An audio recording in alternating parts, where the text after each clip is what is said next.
When we talk about lighting, we usually talk about control, comfort, and confidence. For us, lights are not just tools that sit on stands. They shape faces, products, and mood. They also decide how relaxed you feel during a shoot. So when we got this GVM Z200B into our workflow, we did not rush to judge it. Instead, we lived with it, used it across client work, personal tests, and daily setups, and slowly understood where it fits. So now let us talk about how it actually performs. Right away, the form factor changes how you think. This is not a chunky COB head with a big modifier hanging off the front. This is a long, slim LED mat that spreads light naturally. Because of that, the conversation around this light feels more about coverage, softness, and balance rather than raw punch. Physically, the Z200B feels thoughtfully built. The aluminum alloy body keeps it rigid, while the overall weight stays manageable.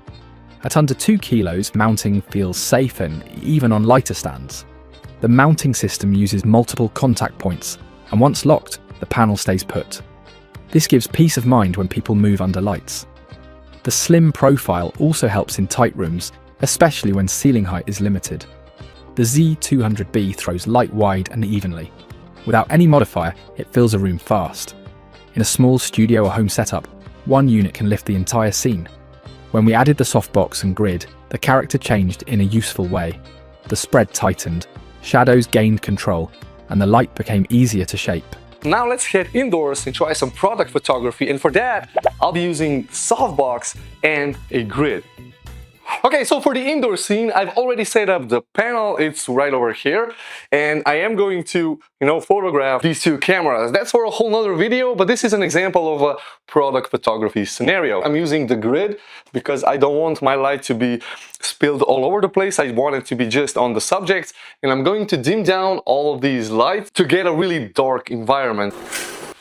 Boom, darkness. I'm gonna go with, so this would be 25%. Let me just adjust the white balance because I am shooting at 5500 Kelvin.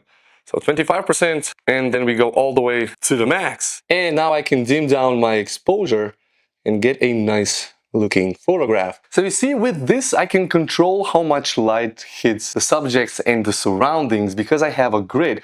And because this panel is quite big and quite strong, I can actually dim down all the lights in the environment and have just this as my top light to give it more kind of a dramatic feel to the photograph. So this is definitely a practical use case for a panel like this.